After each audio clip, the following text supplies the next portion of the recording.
দাদা একটু তাড়াতাড়ি করেন না। ওষুধের দোকানে তাড়াতাড়ি করলে হবে? এ দেখো লাও। কত টাকা হইলো দাদা? তোমার হলো 40, 160 আর 520।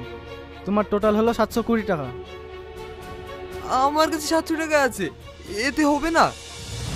না না, ওষুধের দোকানে দাম দর করলে হয়, 720 টাকাই লাগবে। ভাই আমার আব্বা খুব অসুস্থ, আমাকে ওষুধগুলো দেন না, আমি কালকে আপনাকে বাকি টাকাটা দিয়ে যাবো। ঠিক আছে লাও, কাল মনে করি টাকাটা দিয়ে যাও। ঠিক আছে ভাই।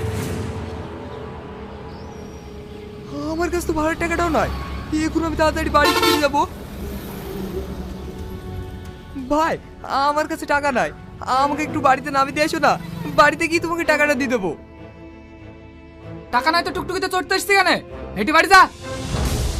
ভাই আমার আব্বা খুবই অসুস্থ, তাড়াতাড়ি ওষুধটা বাড়িতে না নিয়ে গেলে আমার আব্বা মরে যাবে। যাবো না বলছে, শুনতে আসেনি? সর এখান থেকে। হ্যালো ভাই, আমার অবস্থা খুবই খারাপ, তুই তাড়াতাড়ি ওষুধটা নিয়ে আয়। আমি এক্ষুনি আসছি, আব্বার কিছু হবে না, তুই একটু আব্বার পাশে থাক। আমি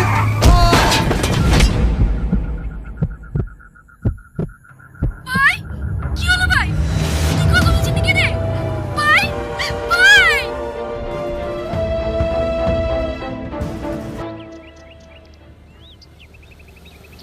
বাবু, আমার আবার চিকিৎসার জন্য টাকা লাগবে, কিছু টাকা দিয়ে সাহায্য করুন না।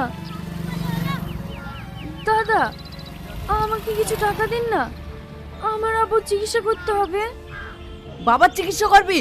সব নাটক, যা যা, বিরক্ত করিস না। আমি নাটক করছি না, আব্বা সত্যি খুব অসুস্থ।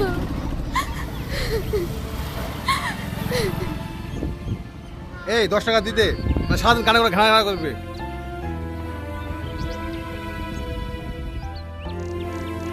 এ তালে যা, সর।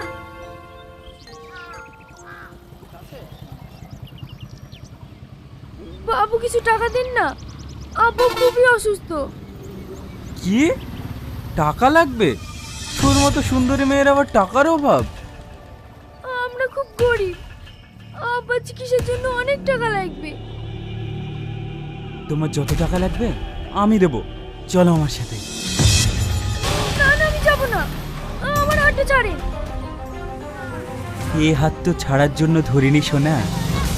চ বলছি। কি করছেন? ছাড়েন বলছি, ছাড়েন ছাড়েন। এই ভদ্রভাবে মেয়েটার হাতটা